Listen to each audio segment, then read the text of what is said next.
Dr. Tata, thank you for taking the time to be here. One of the questions I wanted to ask you is that, as we look at the youth, as we look at shaping India, there's a certain integrity, there's a certain ethos that we want to develop over time. And one of the things the Tata House is known for is its integrity and ethos. In what way has it been integrated? You've been there since you were young. In what way was it integrated into you? In what way do you take it to the next generation? Well, I think the integrity was embedded in the organization over 100 years ago. Maybe at a time when, without integrity, a company would be considered to be unacceptable. Today, that's a little different. And when I returned from the US, which is partly an accident, I had the role model of Zenia Tata, who lived absolutely by the tenets of integrity that the founding fathers had left behind.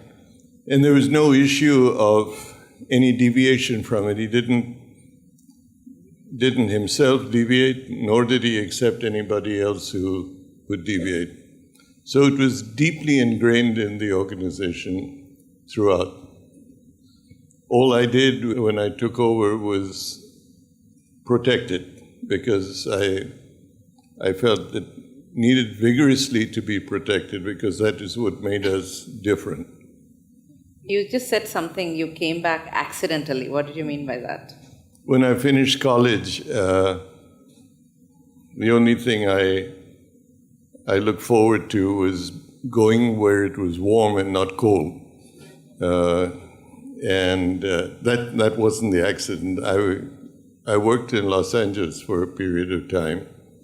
Very happy there, doing very well monetarily. My grandmother fell ill and asked for me, and I returned and never went back to the US. So that was the accident. Okay.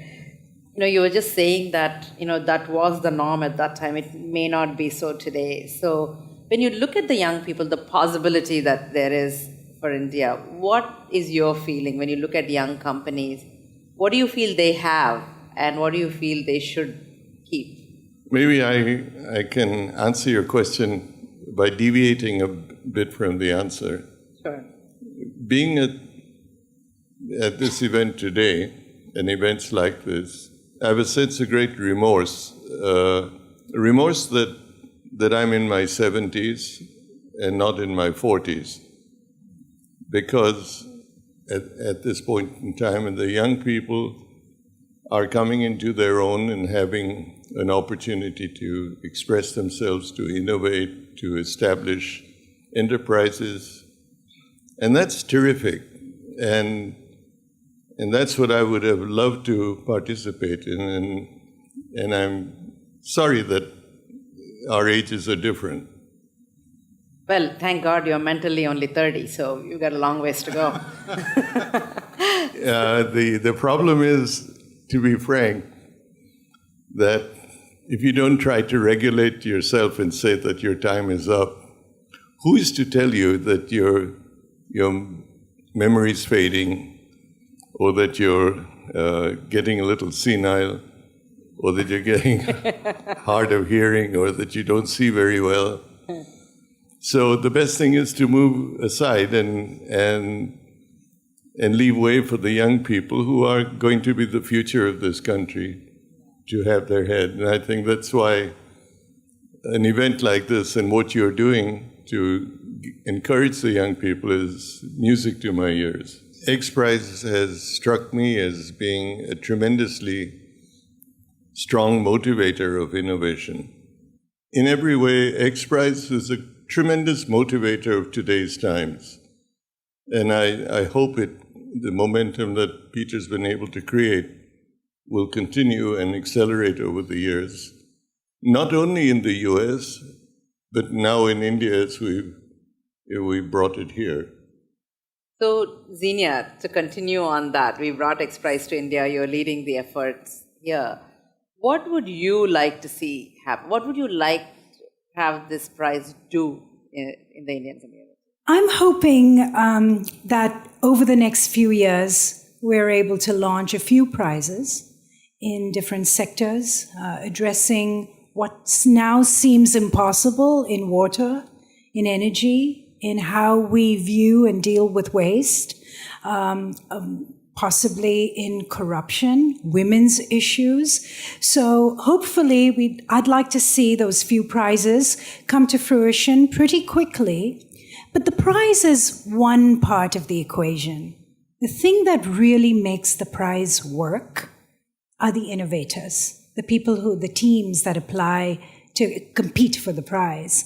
And I'm really hoping to see innovators from all parts of this country, both geographically and from all stratas of society, economic stratas especially. I would consider, in understanding what your success statement is also important to examine what you don't want, right? So I would hate to see an X Prize where the teams were only from the IITs, were only from the R&D departments of big organizations, big companies. That would actually be kind of a failure. But it would be wonderful to see young innovators, old innovators, innovators that come from the rising billion, innovators that come from rural areas. And then, of course, the challenge for us at X Prize is how do we level the playing field so that those innovators can truly participate? Because it's good enough to say, you have to apply and then you get in, but it's a lot more than that. So how do we at X Prize, especially in India, how do we level the playing field so that innovators from a rural part of India, from rural Kenya, who are competing for a prize in India, can truly play on the same level as a team from IIT? So that's what I'd really like to see. The other thing is, about a prize is usually, we know about the purse, what you get. But one of the things that X Prize does in a great way is defining the problem itself. So you want to tell us a little bit about how you go about doing that? Sure. At X Prize, we call ourselves solution agnostic. We don't care. We don't care at all whether, it's an app, it's a device, it sits on your head, it's hardwired into your brain, it's a nano chip that's inserted in your wrist, or it's something that you drag around the streets of Bombay, right? So we really don't care what the solution looks like. We are more interested in defining the problem in a way that is broad enough to attract crazy ideas and crazy solutions.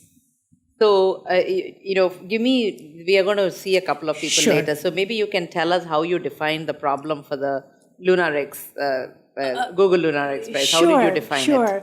Well, the process is very long, right, that, to come to this, and there are lots of experts involved, and everything is scientifically backed. But yes, it distills down to 4 simple things for the Google Lunar X Prize. You have to take off from Earth, you have to land on the moon, and then you have to move 500 meters. Again, we don't care if you hop, skip, scoot, jump, rove, whatever you want to do. And then you have to send back high-resolution digital imagery, send us a message from the moon to prove you're there. So those 4 simple guidelines, all of our X Prizes are distilled down to those 3, 4, 5 simple, seemingly simple things that the winning team has to do. Lakshmi, if you think about it, we're like a race. So you have to have a very well-defined finish line. Because if you don't know you've won the race, then that's no good for anybody. Correct. So we really define that finish line in terms where nobody can dispute when you have finished. Maybe you can tell for the tricorder also what's the... Yeah, the tricorder, a handheld device or a device that fits in the palm of your hand that non-invasively can diagnose up to 15 health conditions.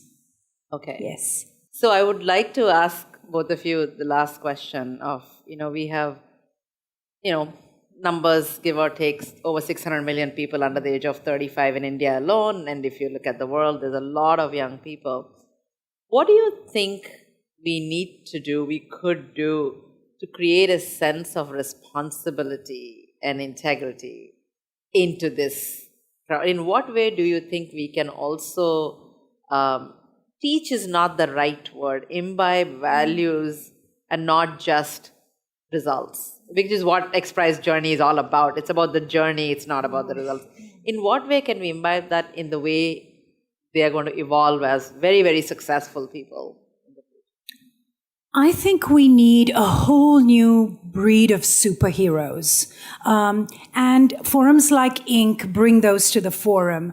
I think we need heroes that have everyday backgrounds that are truly achieving amazing things, both small and large, in all kinds of different areas. And we need their stories to be brought to the forefront so that the younger generation, and not just the younger generation, you know, my generation, the older generation, we all have new heroes every day, new role models every day, people to learn from that aren't just all about how rich they made it or how famous they made it because of a particular talent.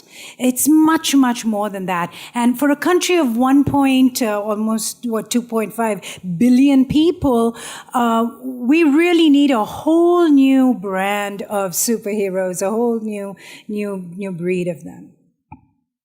Tata, what would you say? What would you like to? You know, I feel India, our country, has one tremendous attribute in the 1 billion plus people, and that is that we have often been called a country of shopkeepers, or a country of individuals who seek to have their individual visibility.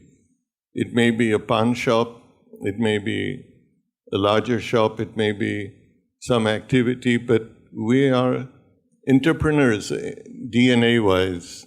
We, as a country, we have ideas. What we don't have adequately is we don't have the opportunity to express ourselves. We don't have an infrastructure that helps finance us.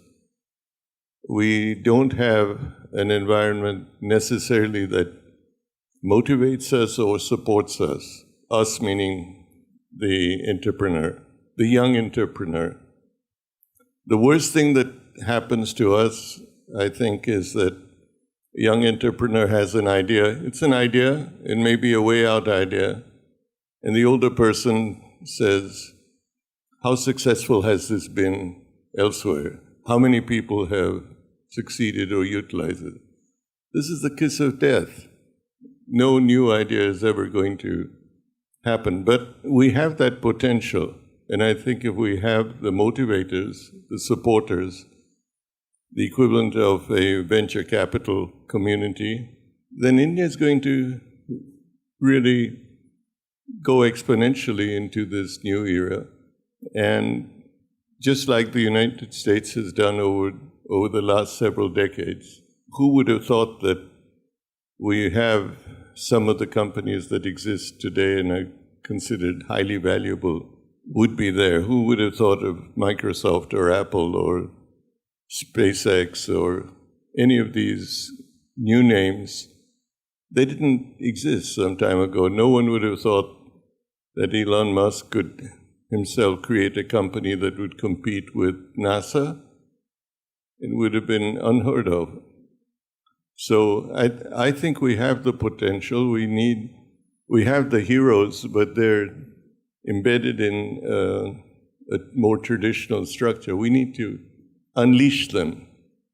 And I think, in wrap-up, I'd like to say that as we unleash them, as we get the younger people, I think they need mentors or elders, parents that can guide them the right way too. So to have all of you with your experience guide a lot of the young people. So I just want to say today I've successfully completed checking off Ratan Tata on my list. So thank you very much. And I hope this is just the beginning. And thank you so much for being here.